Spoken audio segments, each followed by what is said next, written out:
They're letting you go." My assistant's whisper echoed louder than the words on the termination letter. It was 4:12 p.m. on a regular Tuesday. And just like that, my job, my title, and the biggest commission of my life were gone.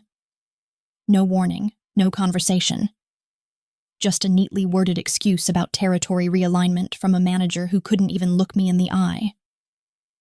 I had just closed a $2.3 million contract with Stanford's Medical Center, a deal I'd been chasing for 8 months.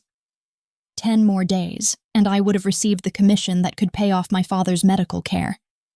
But now I was standing in a glass office watching Kyle Black, our shiny new VP from Boston, grin ever so slightly, like this was just another box to check. "My name is Emily Hart. I'm 38 years old. For the past 5 years, I led the Western Sales Division at Veriton Medical in Seattle. Or at least I did until they decided I was too expensive to keep. This isn't just a story about betrayal. It's about how I turned the tables and why sometimes the ending is better than you expect. But before we get into it, go grab a cup of tea, turn up the volume, and tell us in the comments, where in the world are you right now, and what time is it where you are? We'd love to know how far these stories reach. I didn't sleep the night I got the Stanford lead. It was a chilly evening in March when Dr. Adrian Wells responded to my outreach with a one-line email. "Let's talk." That simple sentence sparked an 8-month roller coaster I'd never forget. From day one, it was clear this wasn't going to be an easy win. Stanford's procurement process was notoriously rigorous, and their team detail-obsessed and resistant to change. But I was determined. That contract wasn't just another deal on my board, it was a lifeline. My dad had been diagnosed with Parkinson's a year before, and the medical bills were quietly drowning us. That commission would have changed everything. I flew back and forth from Seattle to Palo Alto so many times, I memorized the names of the airport staff. I redesigned our pitch deck 6 different times to match the language of each department head. I sat through 29 stakeholder meetings, most of them dragging past 9 p.m. Dr. Wells and I developed a rhythm debriefing over coffee, discussing resistance, swapping thoughts on baseball and family. Somewhere along the way, we stopped being just vendor and client. He trusted me, and I respected him deeply. I remember calling my sister from a hotel in San Jose after a fierce session with their finance committee. "Why are you still doing this?" she asked. I didn't have a polished answer. I just knew I had to see it through. I was building something that mattered, and I believed, perhaps naively, that effort and integrity still counted for something. It wasn't until the 6th month that things began to shift. The technical team warmed up. The legal review moved faster than expected. And one night Dr. Wells sent me a message, "Almost there. I can feel it." Then on a Thursday morning in late October, we signed. I remember staring at the email confirmation unmoving. I'd done it. I had built the entire thing from scratch, but somewhere behind the scenes, someone had been watching and planning. Less than 10 days later, before the commission even hit payroll, Kyle Black sat me down and handed me my exit. It wasn't random. It wasn't a coincidence. And as I packed my things, something inside me shifted. If this was the way they played the game, maybe it was time I changed the rules. Looking back, the warning signs were always there. I just didn't want to believe them. It started small. The quarterly sales retreat that used to be a staple canceled. No explanation. The new commission structure simplified, they said. But my take-home pay dropped by nearly 15%. I remember running the numbers 3 times, hoping I'd made a mistake. I hadn't. Then came the strange memos. Everything had to go through Kyle Black, now the new VP from Boston, who walked around the office like he owned the place after just 2 weeks. He didn't even pretend to learn names. The hallway chatter grew quieter. People were staying late, not to work harder, but to watch their backs. Laura, my colleague, and probably the only person in the office I truly trusted, pulled me aside one afternoon after a sales team huddle. "You're next," she whispered almost too quietly. "They're clearing out the veterans, replacing us with fresh hires who'll work twice as hard for half the pay." I brushed her off, half laughing. I had just closed Stanford. My numbers were solid. Why would they touch me? But then, my internal leads were reassigned without notice. My calendar suddenly filled with strategy alignment sessions that went nowhere. And every time I tried to speak to upper management, I was fed some version of, "It's just growing pains. Things are shifting." Even the interns sensed something was off. One of them let it slip during a coffee break that Kyle had been interviewing new reps just in case. I should have pressed harder. I should have asked questions, documented conversations. But instead, I convinced myself that strong performance would protect me. The old rules still applied: results, loyalty, leadership. Right. The final clue came the Friday before I was fired. I stayed late finishing follow-ups for a hospital in Portland and accidentally printed to the wrong copier. When I picked up the pages, I saw a draft memo left behind, title bold at the top: Q4 realignment staff transition list. My name was second on the list. I stood there for a long time, holding that paper heart thudding. That was the moment I knew. The decision had been made long before the Stanford deal was finalized. I wasn't just collateral damage. It was a calculated removal.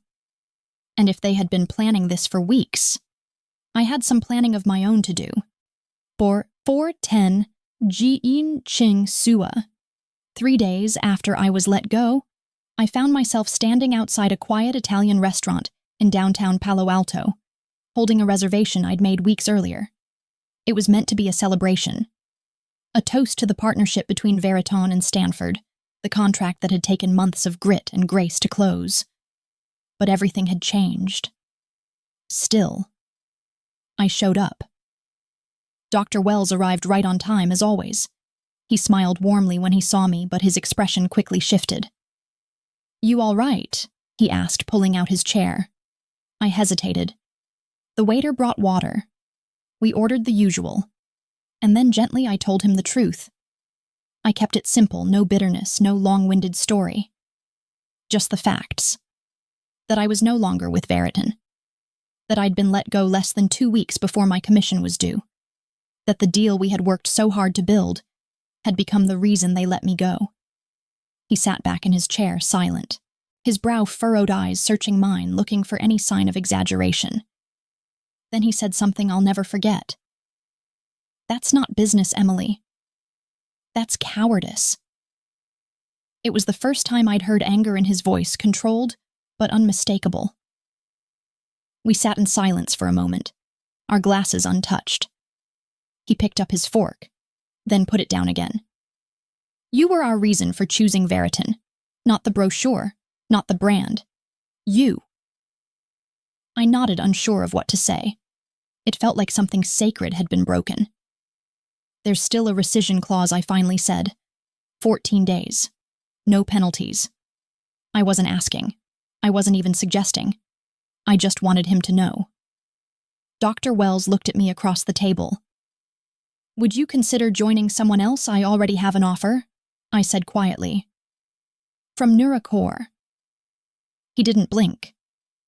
He just pulled out his phone and called someone named Michael, his legal advisor. "I need you to pull our agreement with Veriton. I want to know our exit options by morning."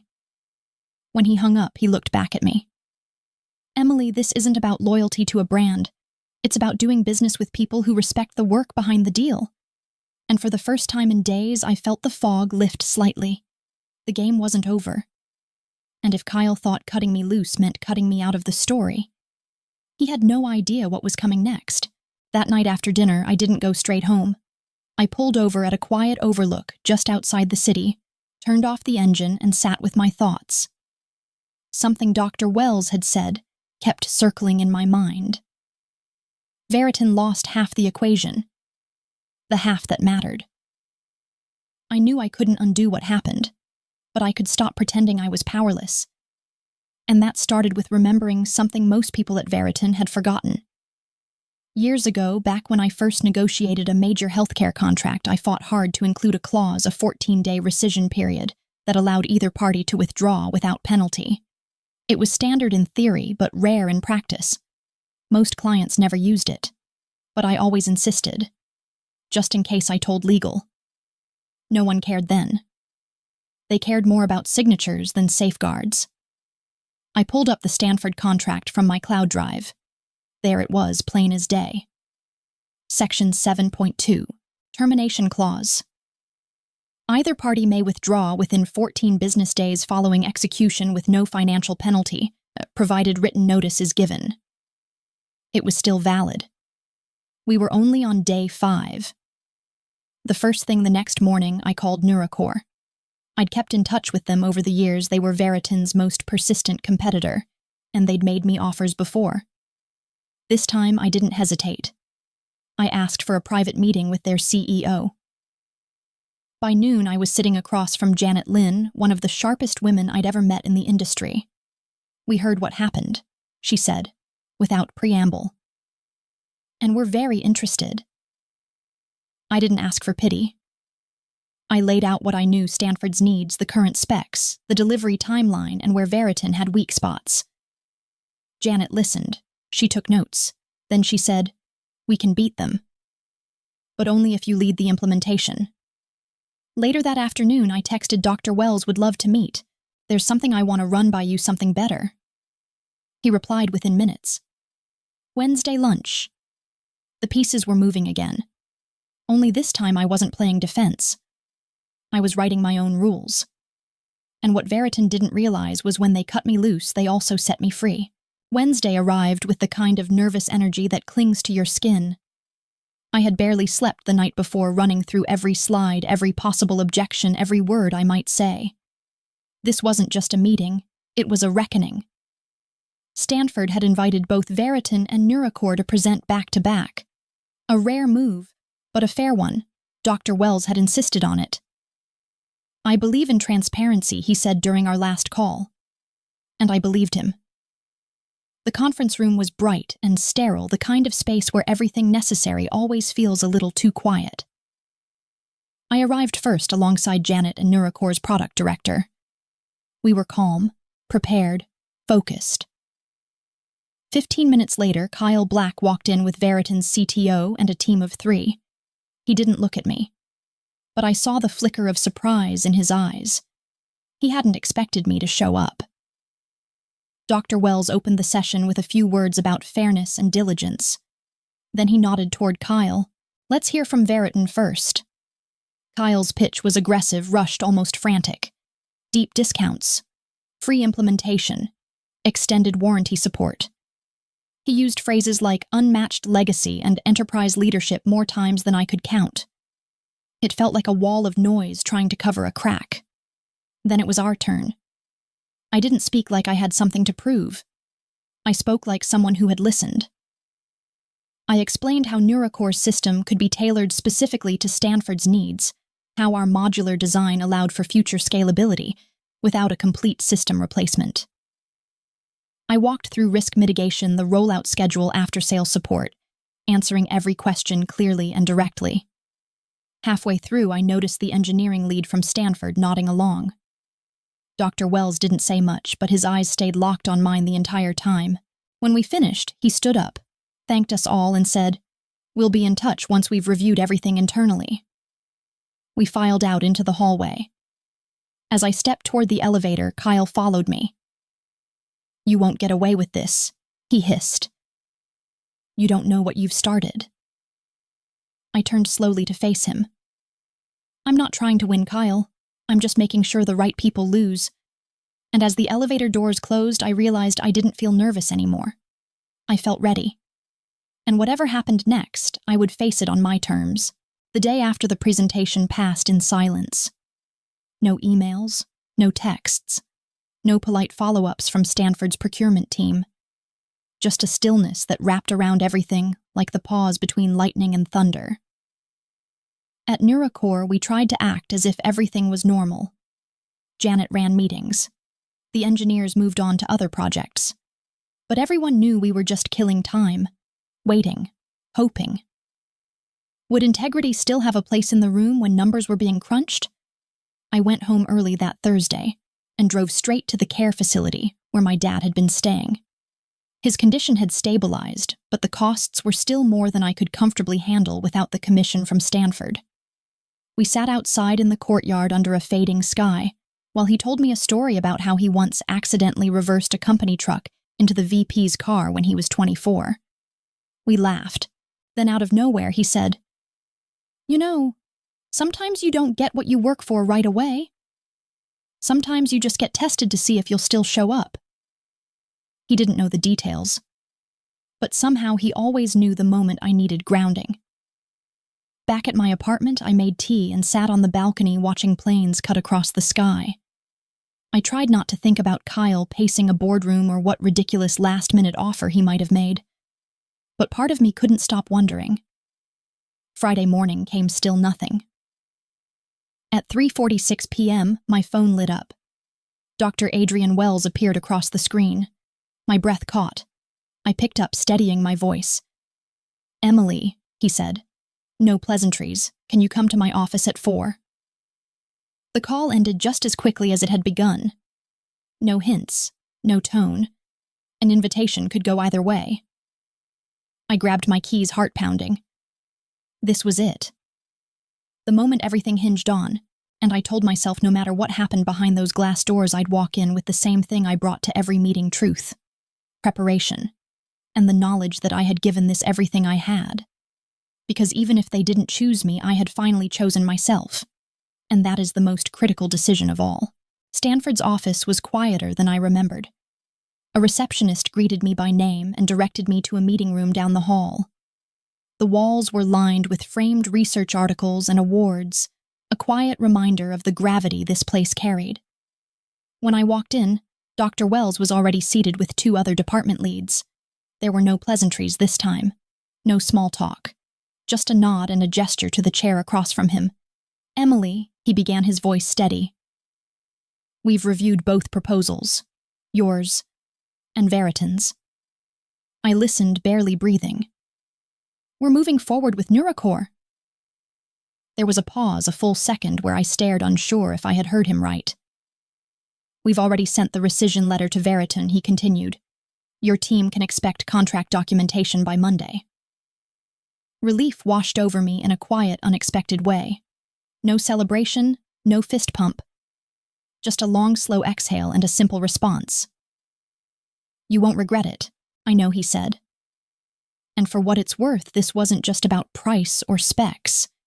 It was about who we trust to walk with us long term. That stayed with me long after I left the building. Back at Neurocore, Janet met me in the lobby. She didn't say anything at first, just smiled and handed me a glass of water. "We're going to need a full rollout plan by Wednesday," she said, her voice calm but bright. "Already working on it," I replied. Over the weekend, word began to spread. I got a text from Laura, just one line: "Kyle's losing it. Emergency board meeting. No one's defending him." By Monday, I had 3 missed calls from Veriton's HR and 1 email marked urgent from their legal counsel. I didn't open it. Later that week, a package arrived at my new office. No note, just a framed copy of the signed Neurocore Stanford contract. I placed it on my shelf, not as a trophy, but as a reminder. Victory doesn't have to shout. Sometimes it simply arrives well-earned and quiet. But as satisfying as it was, the story wasn't quite over. Because the ripples of that one decision were about to reach places I never expected. The first ripple came just 3 days after the Stanford deal went public. An email forwarded from Janet popped into my inbox with the subject line "Bedford Healthcare. Interested in switching." Their procurement lead had learned about what happened at Veriton and was reconsidering a partnership they'd held for nearly a decade. The note was short but clear. "We value long-term integrity. Let's talk." I read it twice, letting it sink in. It wasn't just about me anymore. This was about trust. About what kind of leadership companies were willing to tolerate, and what they weren't. Over the next 2 weeks, more inquiries came in. One from a regional hospital group in Arizona. Another from a diagnostic lab on the East Coast. They all said the same thing in different ways. They'd heard what happened. They wanted to know how we handled it. And more importantly, they wanted to work with someone who had been on the right side of it. Meanwhile, I heard from Laura again. Veriton's internal fallout had accelerated.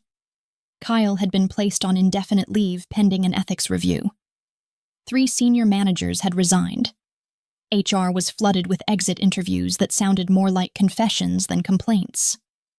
One afternoon, Janet walked into my office holding her tablet eyes wide. "You need to see this," she said.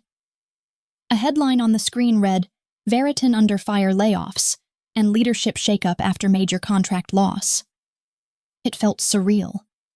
6 weeks ago, I was being quietly escorted out the side door. Now my name was being floated in industry forums as a case study in professional integrity. But it wasn't about revenge. I didn't need to see Veriton burn to feel whole again. What mattered was that good work, quiet, consistent, honest work, was being recognized. That people still noticed when you chose principle over panic. The ripple wasn't a tidal wave. It was steadier, stronger, a shift in how people thought about leadership, about ethics, about what loyalty meant. As I prepared for a quarterly strategy meeting with Janet and the New Bedford team, I couldn't help but think, this was never just about a job. It was about building something that could outlast any one deal. Something that could finally lead to real change. But there was still one conversation I hadn't had. One voice I hadn't heard from again. Until that voicemail arrived. The voicemail was from Gregory Langston Veriton's chief operating officer. His tone was careful, overly polite, the kind reserved for people you suddenly realize might hold more power than you thought. "Emily, I just wanted to express our regret over recent events personally. Kyle Black is no longer with the company, and the board has reevaluated several decisions made during that time. If you're open to it, we'd like to discuss a possible return. On your terms."